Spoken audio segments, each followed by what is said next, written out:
I do not exist. Now I will not argue that this is so, but rather let us immediately conduct a scientific study with you, that is, self-study, an experiment. Well, you can call it meditation. That is, what is I? People call me.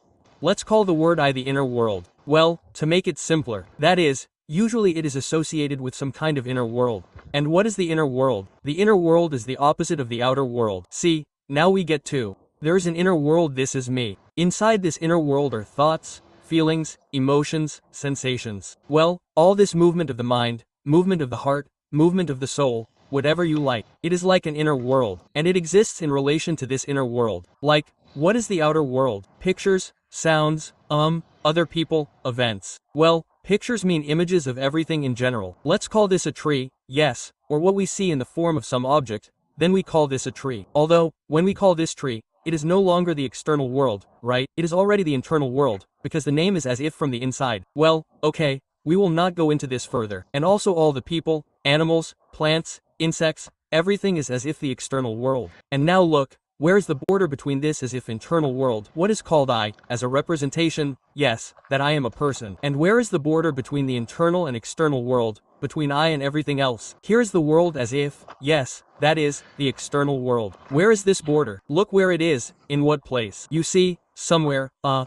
am on the border, maybe, or beyond the border, where this I is. That is, you will not see any border and you will not see any I because this I, this internal world, is just a thought. That is, some kind of representation, an idea, it simply arises in the moment, in the context of the situation. And here is the following exercise. Well, in order to see it directly in reality, yes, not guess about it, but to see it in reality. Look, try to do this exercise. Let's say you believe in this external world and internal world. Well, like, they are separate, they are different. You have an internal world. Okay, look. Try to open this internal world right now, to open the internal world, that is, not to close it, like this is my internal world. I'm making a border here, closing the doors or some windows with bars. But try to open these courtyards, open all the doors, open them all and, like, open your internal world to the external world. Well, at least a little bit, friends. I understand that this is scary, right?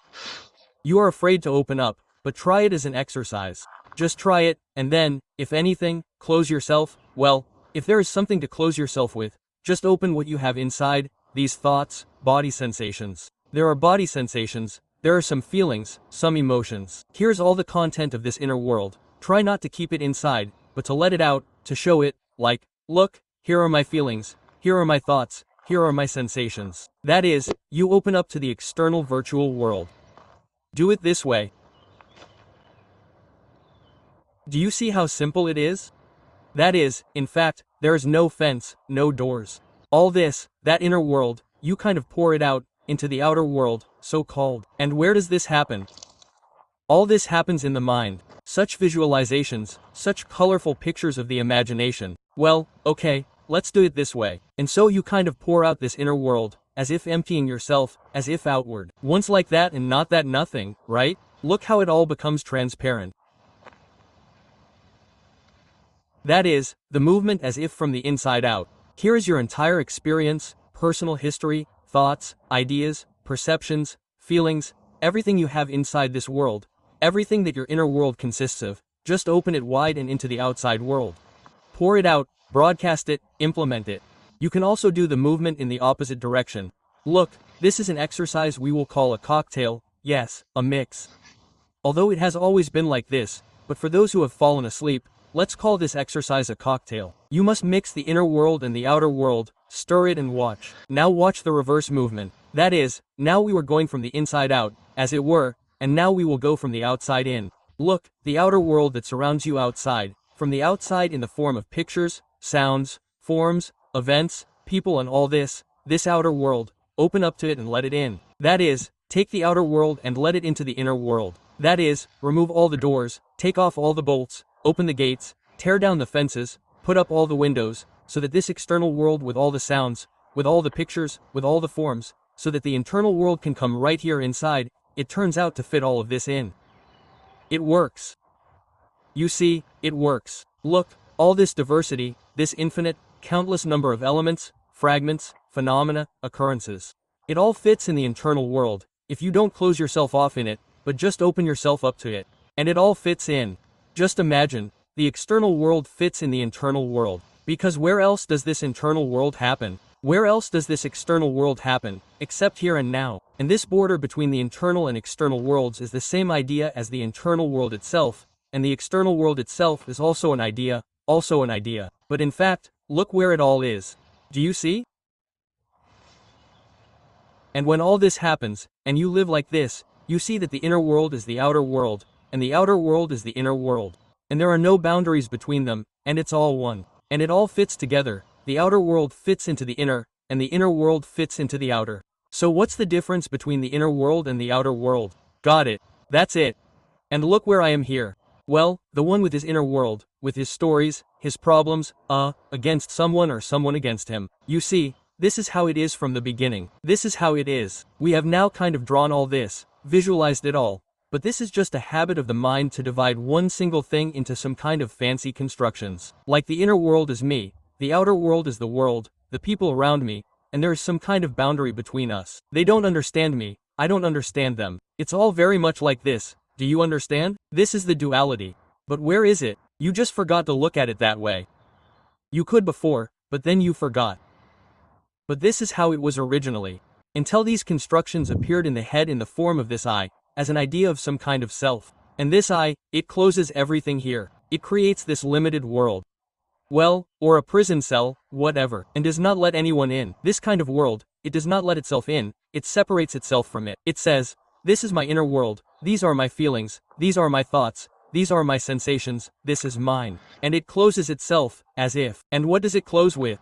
Well, it, in the sense of I, this little I, which is a personality, which is an ego. Well, this is a thought. And what does it close with? The same thoughts, the same shells in the form of a border, in the form of words and ideas and concepts, such as the inner world, the outer world.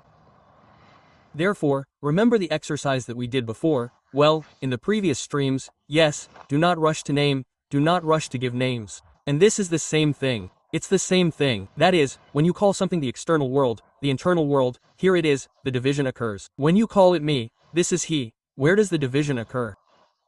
In the mind, but in reality it doesn't exist.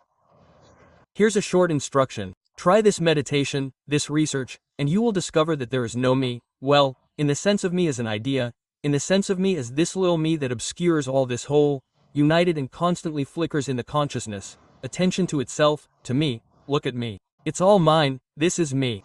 This me, as you see, is not there, or it is in the form of such a transparent thought, when you suddenly see everything in this way, which I just told you and showed you. After all, what you see now, as if this figure, as if right here, yes, you even see the screen of a phone or a computer screen, where is this happening? As if outside, right? Well, how is this possible? Without the internal world that contains all this. This all happens in the consciousness.